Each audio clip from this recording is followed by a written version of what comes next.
Hello, everybody. Welcome to Rock, Paper, Hand Grenades. I'm Matt Connarton, and as always, to my right, the Honorable Far Gary right, S. Hopper. far right, Matt. I'd say so. Far right, yes. You're like one of those right-wing extremists or something. I make Rush Limbaugh look like a commie. Yes, You know what I'm do. saying, Matt? Yes, you do. If I was any further to the right, I'd fall off. I know. It's a good thing. If you're not living on the edge, Matt, you're taking up too much space. That's the way we almost need a bigger desk. we do. So you can be further to the right. Exactly. Yes. I've got my more less humane hand grenade tonight because that's where I'm feeling. I'm kind of in the mood for less humanity. The pineapple one, right? The pineapple one. This is cool because the Geneva Convention after World War II, they said that these were not humane enough. Oh. Because so they created the kinder, gentler hand grenade. Wow.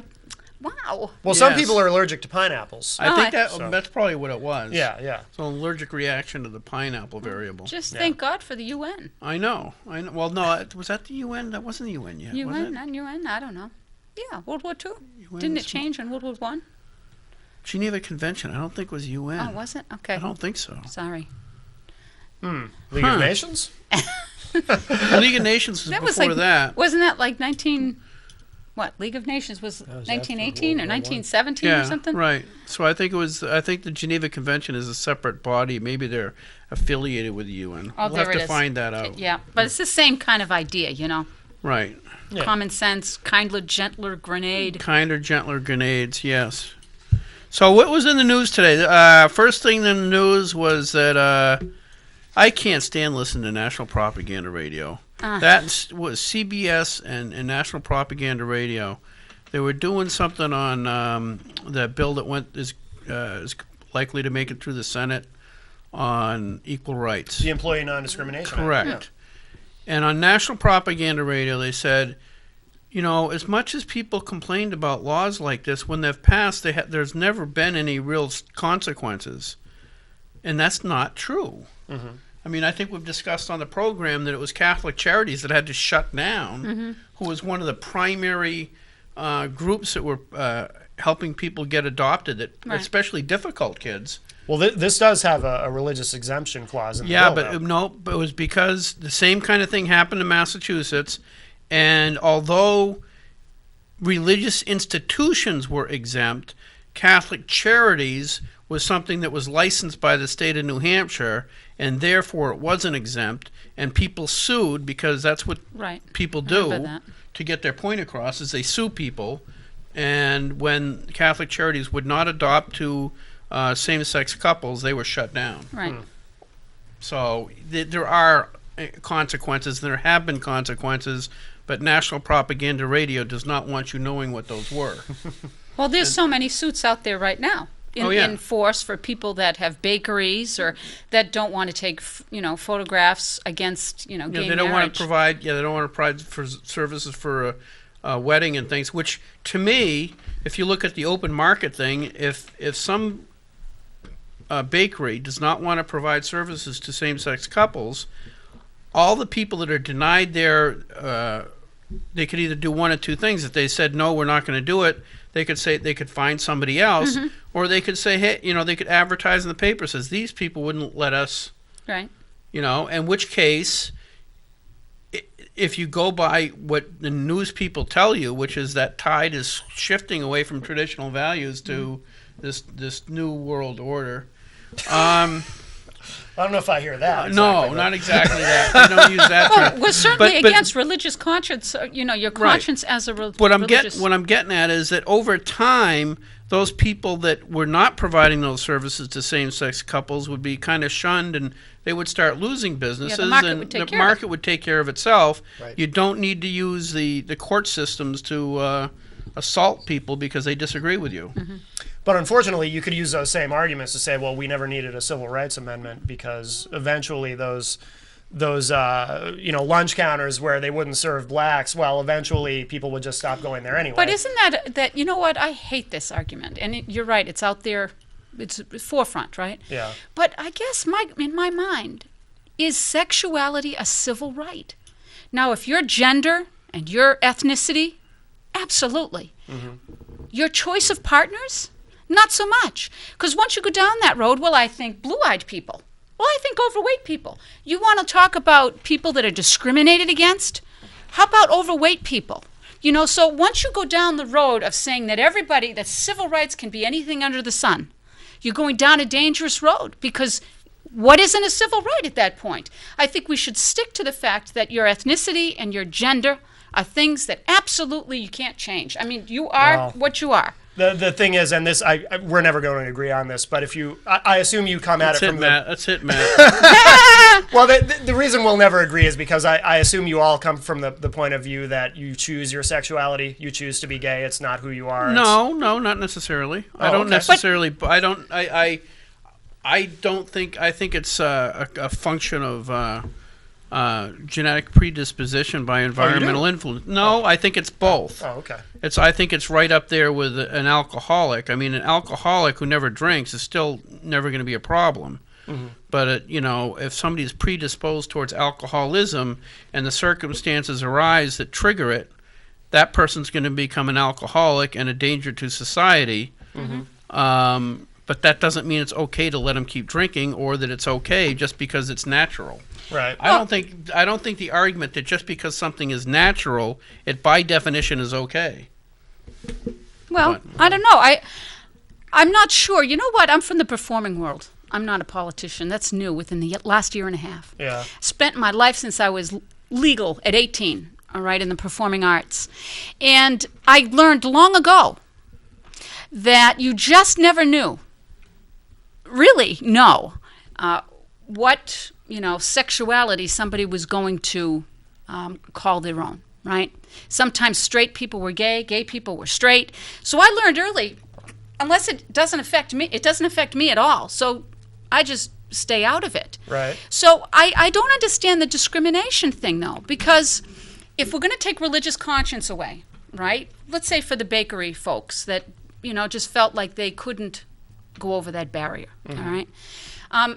How is it, of course, I guess they knew because they maybe came in together to get the cake, but mm-hmm. unless if you're going in for a job, does somebody say, "Oh, I'm gay"? How do you know they're gay? I don't think that holds water, because if somebody comes in for a cake or something like that and they want two guys on top of the cake, it becomes quite obvious very quickly. Yeah, that could be. I guess so. But I just don't understand why that's even part of the dialogue, because unless you have a religious objection where your conscience is saying that, that's the reason why you can't do it. It's a pretty overriding reason for people that have that belief, right? Yep. Yeah. So to throw into the mix that somehow that's discriminating, half the time, I tell you, half the time. I think it gets confusing, too, because times have changed from when I was in elementary school. Mm-hmm. It was quite a while ago, but... Like 6 weeks or something? Yeah, I wish. There's been a drastic change in the values and the education system, and we have children, literally in kindergarten, who are being taught that they should explore their sexuality, and they're not old enough to understand that. Right, the brain isn't even there yet. And they're being guided as to how to think and how to perceive the world, and that's where I have my problems. Yeah, that's where it goes. But anyway, we're gonna get way off the off course if we stay on this. So let's go back to Jane Cormier's state rep from what town? I don't know what town. Alton, Barnston, and Gilmanton. I do three. I have three towns. Yes. Three. This many. Three. Now, Ken, I've forgotten your last name because I get brain damage. It's Eyring, Ken Eyring. I'm from Windham, New Hampshire. Wyndham. Okay. But just the three towns thing, that's unusual, isn't it? Well, they changed it's a flotation district. Oh, you're Ware and Deering. Ware and Deering. Oh, okay. Right. They changed it at the last when they redistricted a couple years ago. Yeah. So a flotation seat is what they call it. Oh, okay. And so I first time out, I figured, hey, I should just jump right out. So if it's a flotation floater, then you're kind of like more elevated than the rest of us. No, that's not true at all. But she's not at risk of drowning. No. Right, because you can just float. Right, exactly. Oh, my, okay. I have to remember that when going gets tough. Yeah. Yes. Yeah, don't worry about it, because you're above water anyway. Right, exactly. That's a good thing. Yes. Yes, okay. There we go. Another play on words. So anyway, so you guys are here to talk about the Regional Planning Commission. Mm-hmm. And Commissions. Huh? Commissions. Commission. But I'm going to start off with Ken, because you're the one who first got into this by this guy's like got involved locally in Wyndham, and he started seeing stuff. It's like, ruh-roh. Yeah. So anyway. Yeah, that's pretty much what it is. I have my own business, a small business, and I found that when I became aware of this program, when they tried to bring it to Windham, there was a 12-page document that they presented to our selectmen, and that was it. And our chairman of the selectmen told me that if it wasn't for myself and another woman in town, Eileen Mashimo, that if we didn't raise concerns, it would have been a 5-minute, inconsequential thing. They'd sign it, they'd be done with it, and they'd move on to the next business. But when what concerned us is that the Granite State Future Program, that's a program that is a federal program jointly managed by HUD, the EPA, and the DOT. It's a $100 million program across the country. It's being administered in New Hampshire as a statewide program under the umbrella program called the Granite State Future. Okay. And what that is, it's a consortium of the 9 regional planning commissions working together. And the National Regional Planning Commission is the lead point of contact for the program for New Hampshire. So what was this agreement? They came to Windham and said, we want you to agree to this. Correct. For what purpose? Why would you even consider agreeing to? Correct. They came and in their presentation, they told our selectmen and the people there from the town that this was an advisory-only program, that it was grassroots, bottom-up, direct quotes, that they didn't even mention that it was a HUD program, and they didn't mention that it was, in essence, the Sustainable Communities Initiative, which is what the name of the federal program is. They came to the town. They presented the 12-page document. They said that this is pretty much what we've been doing for your town, with your town, for the past 30, 40 years.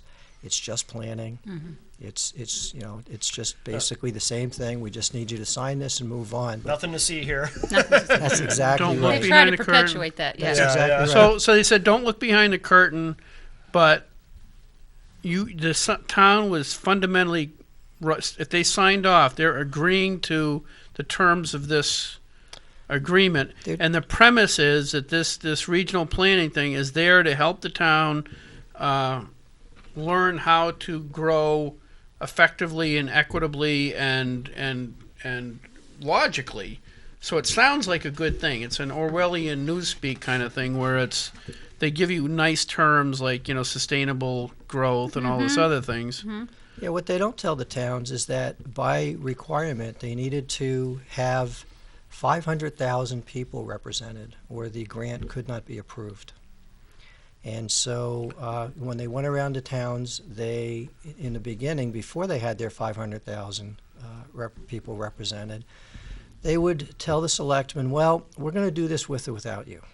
We're regional planning commissions. We're going to plan for the region. Your town's in our region. You might as well sign it and have a seat at the table.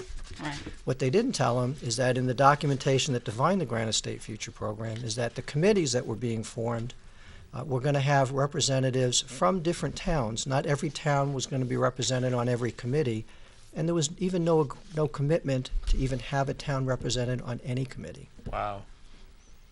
The important persons, I should say, the Regional Planning Commission, that is the head of the monster here in New Hampshire, is the Nashua Regional Planning Commission, who was the lead point man of this whole thing. So that's where this started in New That's Hampshire? where it started, Okay. yes. And that agreement at the beginning was just put under the pens of selectmen and planning boards, because there's the supposed experts, right? These regional planning commissions, which have been in effect since 1969, to enable communities to work together on projects, very reasonable, Sure. had morphed into this entity that was way bigger than the people thought.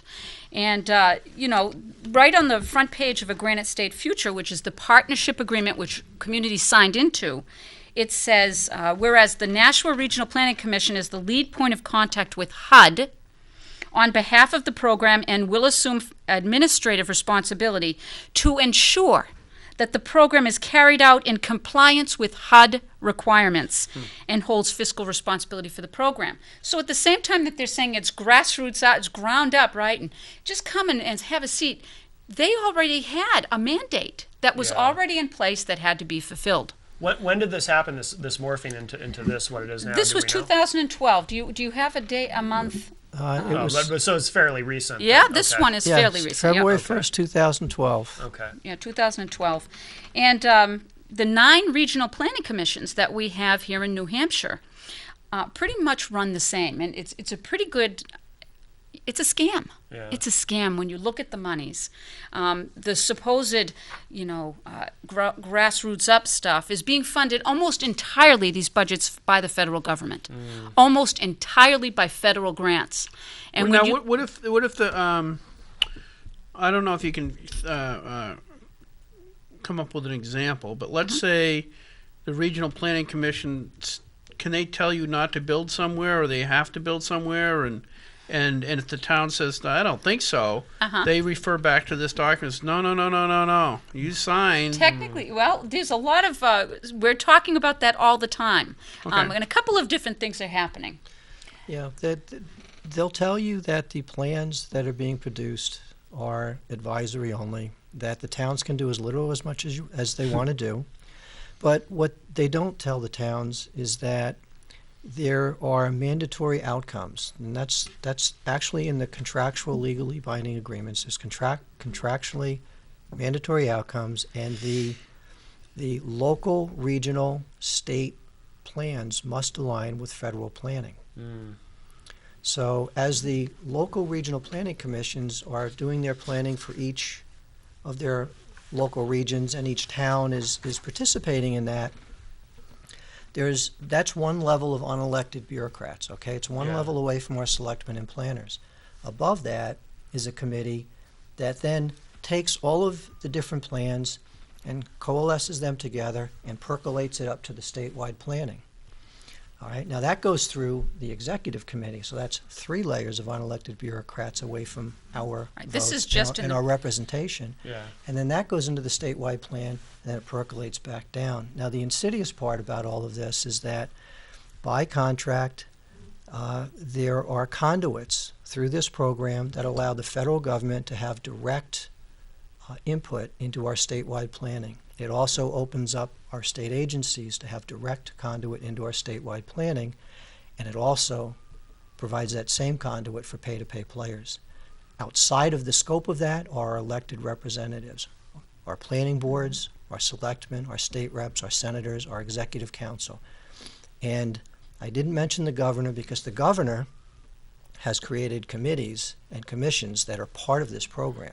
So the governor is not outside of this. Okay. You know, the governor has had input and control over this, and by contract, the results, the final findings of those commissions and committees by contract are incorporated into the final plans and then cross-integrated from those agencies into our statewide plan and back into the agencies. So when you think about that, we have the New Hampshire DES, OEP, a bunch of other state agencies that are agreeing to integrate the parts of the plan that are relative to their agencies and then implement them with the force of law. What are these DES and OEP? The Department of Environmental Services, Okay. the Office of Energy and Planning. Okay.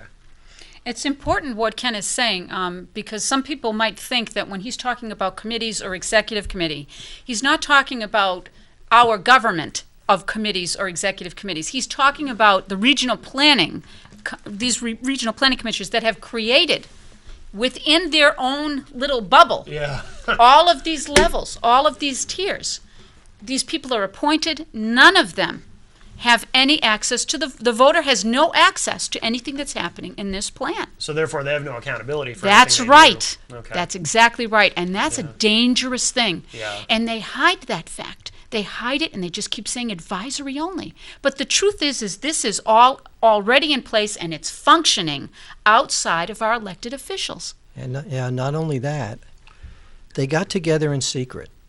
and I'm not making this up, I have emails from Carrie Deers, the person who signed the grant agreement with HUD. I have an email from her that verifies that there were no meeting minutes. There was no documentation that was taken except for a couple pages she gave to me not because under the right to know law that this was part of the, they called it the Transportation and Land Use Roundtable Committee. Not because that committee was part of the Granite State Future Program, but because these documents were in her office and they were considered governmental documents, and therefore she had to give them to me. Yeah. This one document that I have, it was a couple-page document, and it talks about, what it is. And again, this is in planning, how we're going to set up the structure of this entire program outside of any oversight from our elected officials. It says our first conclusion was that there needs to be an overarching vision of the state of New Hampshire as a whole. It goes down to say the thinking is that this vision needs to be embraced broadly and should guide many, many efforts in New Hampshire. Climate change task force, conservation efforts, EESC board, local communities and boards, every single player with an impact on the future of New Hampshire. Now, when you get down to it, and what they do is they show what their perception is of what this program is going to be about, and they literally define themselves as the keepers of the flame. This is their document. Amazing. And what it says is that the overarching goal of this keepers group should be to see that increasing portions of New Hampshire's housing, jobs, and service needs are being met by central places. Then they have this little graph here. Wait, stop there. Sure. Because you got viewers out here who might not know what that means. What does that term, go back, what did it say again? Central places, something in central places? It says that the overarching goal of this keepers group should be to see that increasing portions of New Hampshire's housing, jobs, and service needs are being met by in central places. Okay. So in other words, the entire purpose of this, these regional planning commissions and all these layers of bureaucracy in between, of these unelected people who towns are agreeing or signing on to and agreeing to cooperate with, Right. their whole purpose is to create basically smaller quantity, concentrate people in smaller areas and free up land elsewhere. That's exactly Yes. right. Okay, so that means that a town like Ware, if they signed on to this, Ware is predominantly open space, just because with 64 square miles and we get 10,000 people or 15,000 people, I forget what it is. It would be logical if you just go by that. If you're just thinking about, okay, how are we going to create more open space, is basically to vacate Ware. Absolutely. And that is part of what they're thinking. The open space communities, in my mind, have the most to lose. They will lose their identity, and when you start listening to people that live in the North region, a couple of trips that I've made up north, weird things are happening, like roads that they need access to if they live really, far off the beaten path. Roads are being closed. Really? Or roads won't be paved. Roads won't be shoveled in the winter, for Or instance. plowed, yeah. Or plowed. unsustainable. Right, and they want to try to nudge to do that. I want to talk about something that's in an attachment on the a Granite State Future document that I think says everything, because it talks about each of the 9 regional plans will integrate planning for housing, transportation, water infrastructure, natural resources, economic development, cultural and historical resources, public health, climate change, and energy efficiency. Now tell me, what part of your life is not impacted by this scenario? And when you read the documentation, it's tied to the documentation, okay? Because we went to the National Regional Planning Commission, we got the contract. It referenced 11 other documents. We got copies of those documents. All of them were part of the legally binding agreement. Yeah. Those documents referenced other documents, and the partners and their programs are also incorporated into this program. So when you start to go through the thousands and thousands of pages and the appendices attached to all of those other documents, they mention schools and education. It's equal everything. Yeah. But it's not equal opportunity, it's equal outcomes. Right. And that's the problem. And mandating the outcomes. because there is a social justice component to all of this. And the feeling is that New Hampshire has such strong, we need that quote, we have strong property rights, and that is really looked at as a barrier to them implementing this in New Hampshire. Don't forget, this is happening in most states across our country. Different names. Sure. Ours is called Granite State Future. Yeah. But they all have different names. They have different names, but it's the same plan. Well, what's the end game here? Because this sounds like Agenda 21 stuff. Which It we is talked agenda. about It's on the sustainable chat. communities, and Okay. and if you go to your select boards now, I know in Alton we've done an awful lot. We've kicked out. Last March, we kicked out, I think, 4 warrant articles that had to do with rezoning from the town planners who were part of the Lakes Region Commission, saying that we should change our zoning laws because workforce housing is part of this, and you could get sued. Even though our planning committee and our planner, our well-paid planner, had already said we not only meet the workforce housing mandate, we far exceed it, but it's never enough. It's never enough. And even though we knocked off those 3 warrant articles in large numbers in Alton, we are still fighting for right now. Because Was it your town planner that put in the application for the grant to correct. reevaluate? So the town planner, who again is a unelected, appointed person, Yeah.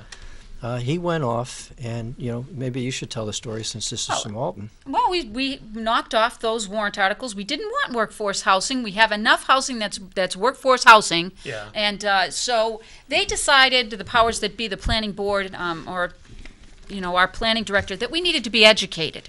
And I sat at a meeting, and they explained, well, we don't understand why the residents voted this down, but we think it's because they need education. They're obviously too stupid to really We are. understand. Yeah. Because isn't that always the progressive left? They know best. That's always the truth. Well, we do that on the right too. So. Well, yeah, but you know what? We're fighting an overwhelming deluge I know. of government right now. I know, but I'm just saying I've known people on the right who Yeah, do the same. both sides do it. Yeah. We both do that. So that's Okay. I certainly don't think that we do it near enough that what we're no, living I in. don't But, think it's as but prevalent. that's okay. But whatever. But in any case, the powers that be sought another grant from HUD that signed Alton in to a $30,000 grant that nobody wanted. That was Right. signed in by the select board because it just seemed like a good thing to do. Because don't forget, we're being advised you could be sued. The government could sue you if you're not compliant for workforce housing. And even though you're compliant now, you might not be compliant later. It's extortion. No kidding. Yeah. It's a scam. Yeah. So we fought back, and Ken came to our meeting. I like to interject something. It's a little bit off beat, but off course. But when I think it was my first or second term, there was say 2002, 2003. I don't know. There was a bill to purchase a huge tract of land that the paper companies were going to let go. They were going to let it open on the free market, and it was Gene Chandler and a bunch of other peoples worked with the federal government and state government to purchase that land to keep it open. Yep. I was on the way to the State House and listened to the radio, or it was on, I think it was that or the Union Leader. I found out that there was at that point in time that the federal government and state government already own over 25% of the land mass in New Hampshire. And so I was on the way up there, and I says, that's enough. That's more than enough. Right. A quarter of the land mass the government already owns is insane. And I think it was like a 380 or 370 to 11 vote. And I was one of the 11 people who voted against it. Right. Because it was just...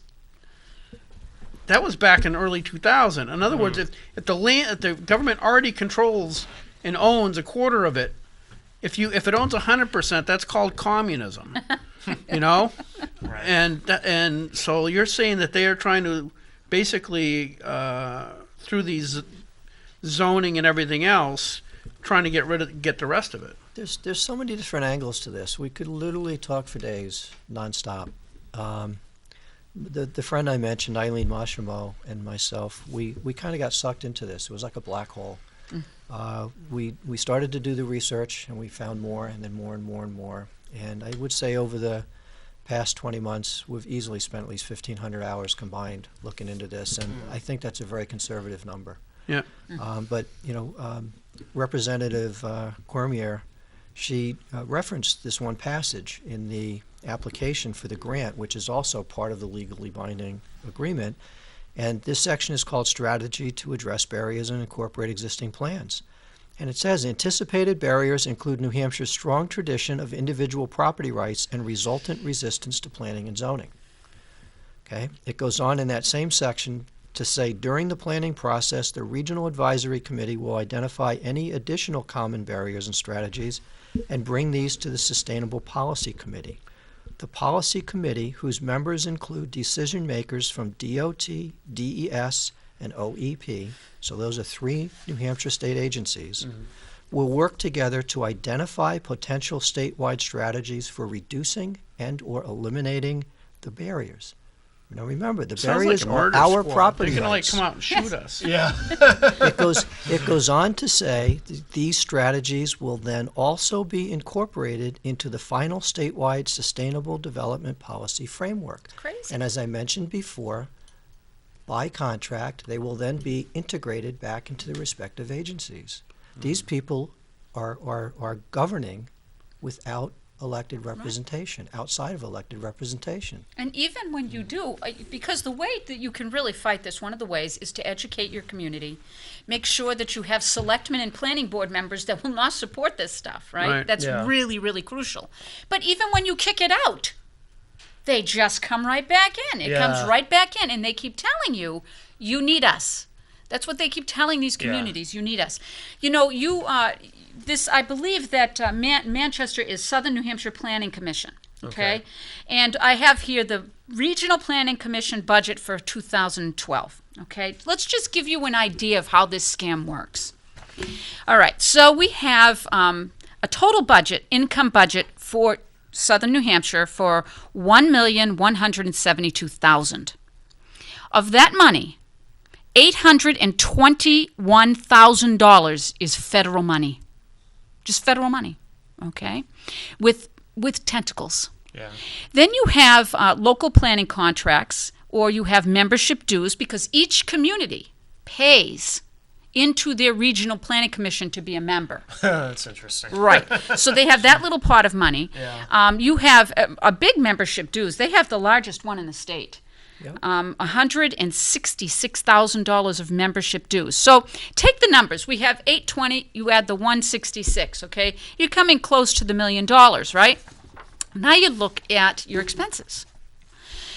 The expenses come $546,000. Okay, and that is only salaries. Salaries. How much? $546,000. So half the money is just spent on salaries. Yeah, Over half. I don't think that includes benefits. No benefits. Sounds like a good gig. Benefits No are on top of kidding. it. Wait, how do you get these jobs? No, because you're appointed. Once you're all of this director, you have a director. Your director, I don't know, because they did not put on this budget, which I found just hilarious. The National Regional Planning Commission is not listed on here, and I'm assuming they're the biggest one, since they're the head of the monster. I'm assuming they have the most money. I don't know. But of all of these, your director in Southern New Hampshire makes the most of any director at $102,000. Then they have planning. I could do that job. Yeah, could you? could You'd do be gotta get better. appointed, yeah. You could do it better. You could be better. But they have all kinds of stuff. You have your GIS analyst, which isn't that the person that maps out your community? Yeah, and again, that's one of the frightening aspects of it, because this program is one of the aspects is to actually map literally virtually all the properties in every town across America. And by mapping that, I mean demographically, Everything. water, culverts, wetlands, I mean, you name Yeah, it. because lately they've also been starting to consider. It used to be the federal government had control over navigable waterways. That's right. Mm-hmm. They've changed that to, or somebody has changed that. I don't know if there's any. There's no virtually- law that it's changed virtually all it. water now. The EPA is claiming they have control Right. over all water. Well, I know in the state of New Hampshire, in my committee, our R&D, Resources, Recreation, Development, right? I've asked twice in that committee. I'm a freshman, right? I'm dense. What can I say? Who owns the water Yeah. in the well? That's riparian. Well, do you know It's what a they tell me? No, The state. no. Everybody I have asked has said it's the state. And you know where they get that from? No. Not from any law, but from the water, what is that report called from Water Lynch? Sustainability Commission. Water Sustainability by Lynch. Lynch put that little report together. Yep. And in there, it claims that water is a resource, a state resource. And it must be managed that way. And that is, and there's no law with that, mind you, but Right. that's how they're doing business. Yeah, that falls under riparian rights, just like streams and everything else. Well, I'm told that we own the dirt. They own the water. No. Okay. You Well, have you can access. take it up with them. If you're a landowner, no, it's under riparian rights, which we've discussed on the House floor and stuff like that. Riparian rights are the idea that as water flows through your property, you have a right to access that. You don't have a right to take it all and or pollute it. Yeah, you can't like Okay, build a dam. you on can't your build a property or dam on something. your Yeah. property, Right. and you can't start throwing wastewater Okay. into it. I can But you do have an absolute right to access it as what I'm it's hearing. going through. No, that's correct, and that's been the law and the understanding for hundreds of years. Yes. But the people, as part of this program, and even people on the Water Sustainability Commission, Absolutely. their viewpoint and their agenda is that the water is not owned by you, that it will be controlled by the state because they need to protect that resource for everyone. Right. Even though there are already laws on the books that protect the water supply, that protect you from your neighbor taking too much water out of the well that you may share with him because the aquifer extends past the property lines, Right. they don't acknowledge that. It's absolutely true. I mean, I see it in the committee all the time. I have emails from people who are on these committees that show that.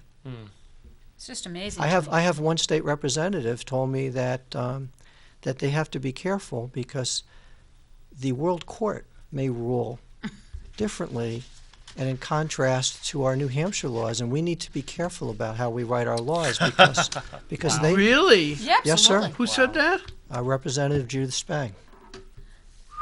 World Court now. Mamma mia, please no. So how many communities in New Hampshire have signed on to this?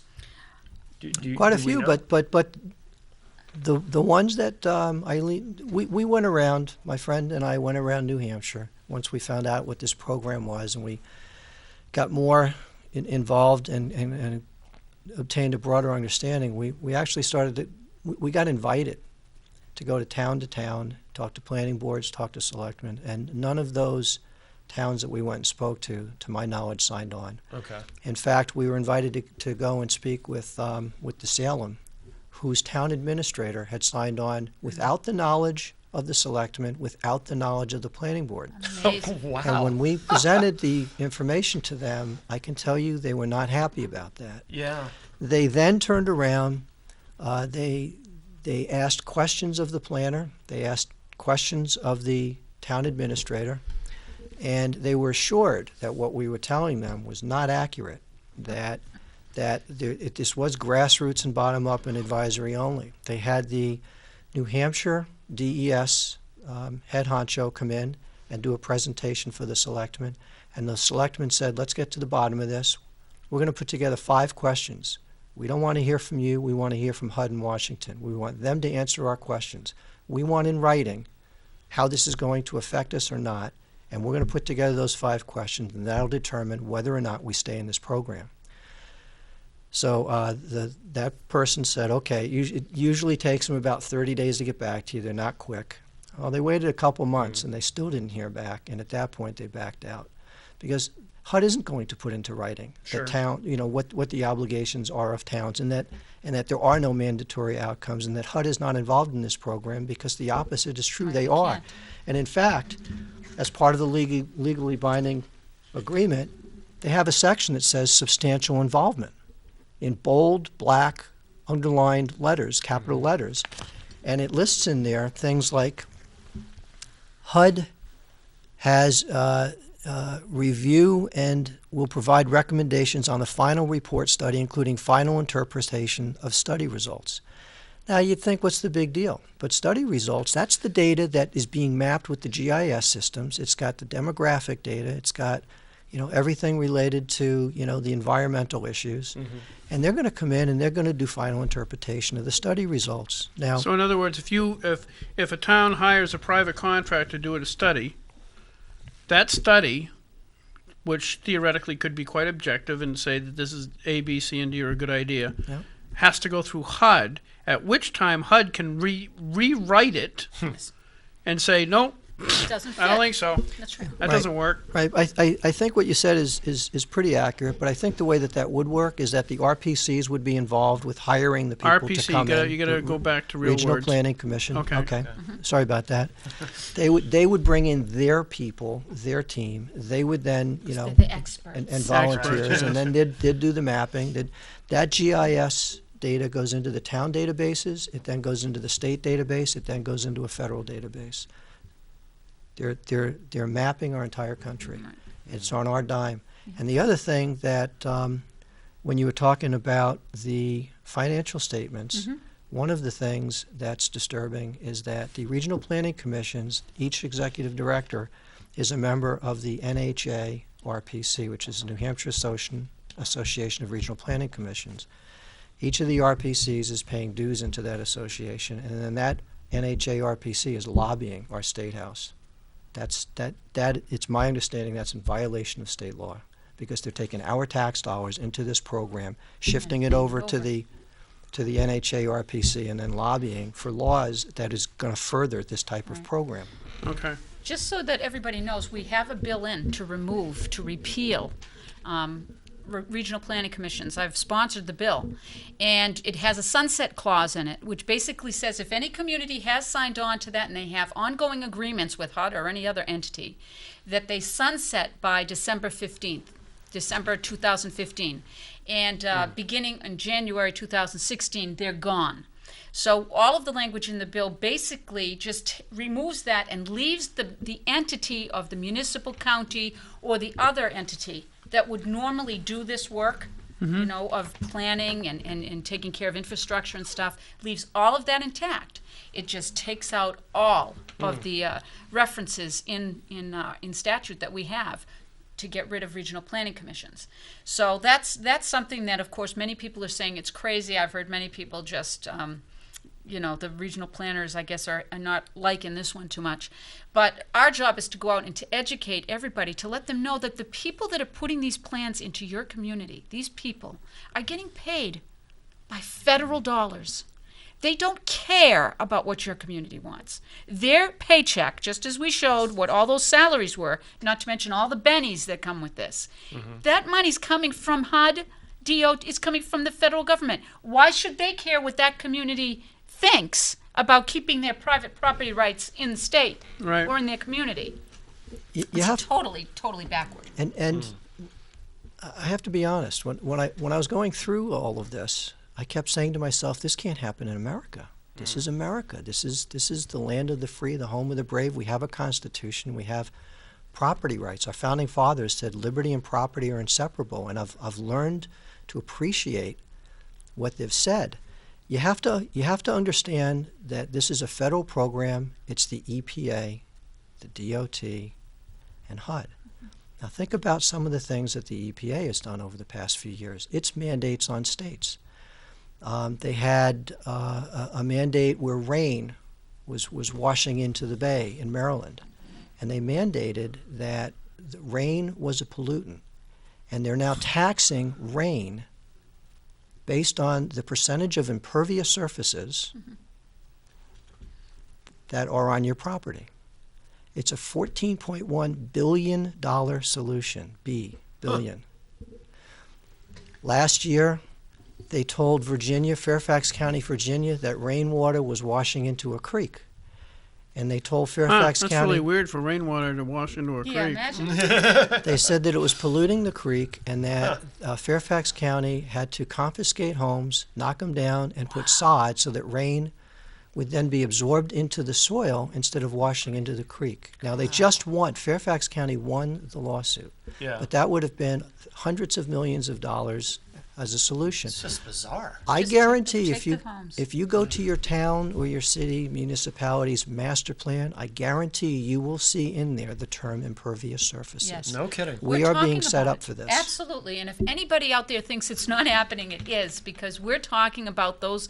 I've heard it in committees. I've heard those words and those ideas coming into committees in the State House. You were telling me before the program, give us the, if people haven't read 1984, you should, because Orwell talks about newspeak, where they have the Department of Peace or something like that, which is actually the opposite. Yeah. You were saying there's a bunch of key words that they always use that sound absolutely beautiful, and on the face of them you would agree with the term. Yeah. But what are these key words that people should be looking for when they hear these people talk? Sustainable. Well, they talk. You're right. I mean, Smart growth. smart growth. Who doesn't want clean water, Right. right? Yeah. But if you're against this, you'll be demonized and say, well, you don't want clean water. You don't want clean air.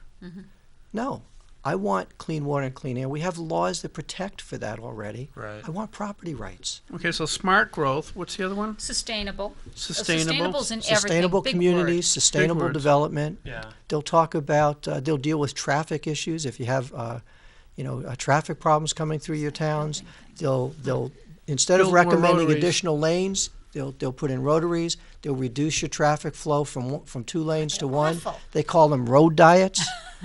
Has anybody They ever call them driven what? on? Wait. What's Ro- that? Road diets. Road diets. But have They call it traffic calming. They'll talk about. Traffic I love calming. that. Wow. Oh, these are terms. No kidding. But tell them why they're doing it. Why are we using those terms? Well, to make it sound more pleasing. Right, to stop, because the goal is to not have so many drivers driving. One of the goals of this program is to create livable, walkable communities. Okay, they don't want cars. Pollutants.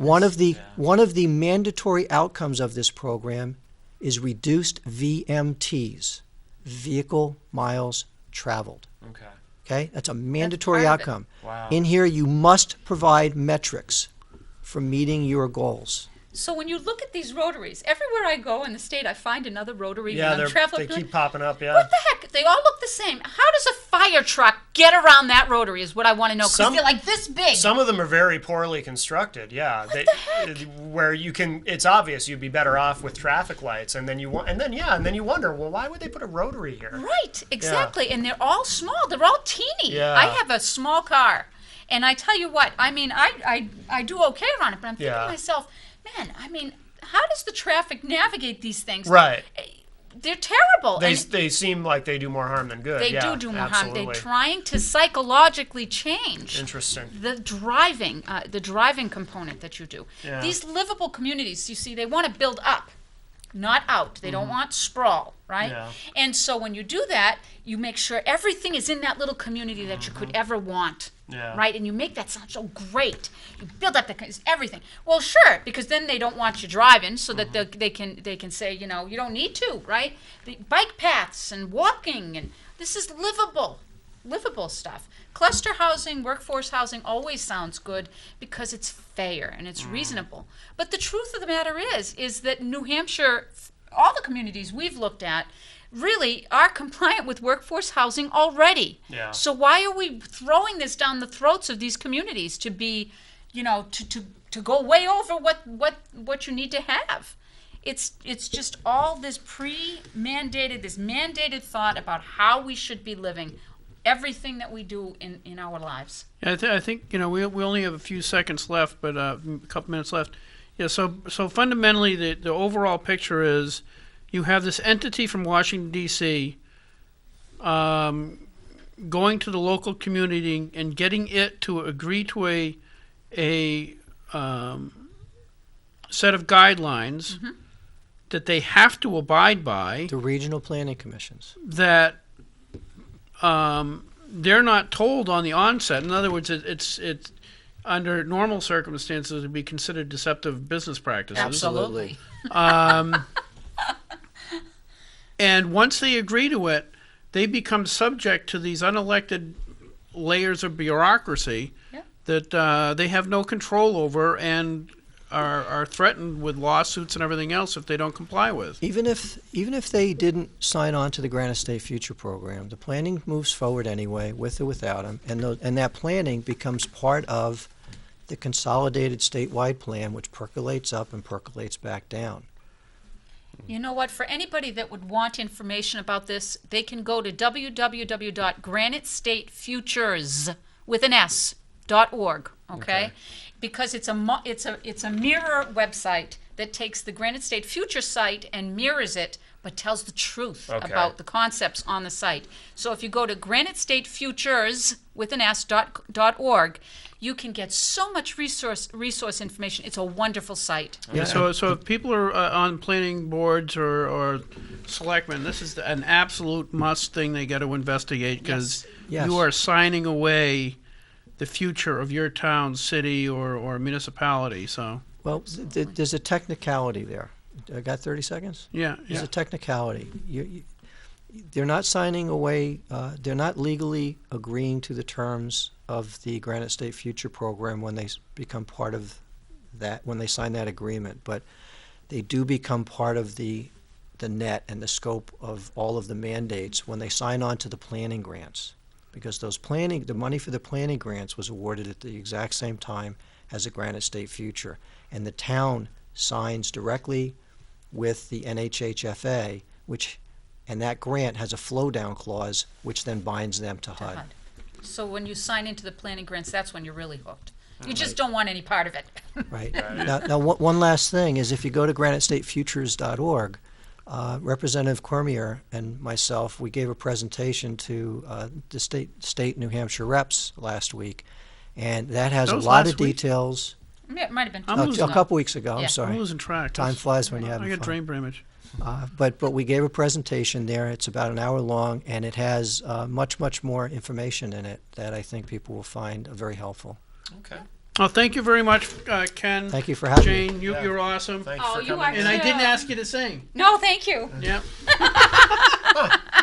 Right? I know. Usually ask everybody. I to sing. do. Every other guest I've ever had to sing. Yeah, but not her. No, All right. no, once in a row. Maybe if we had more time. Exactly. Hey, have a good night. We'll see you next everybody. week, folks.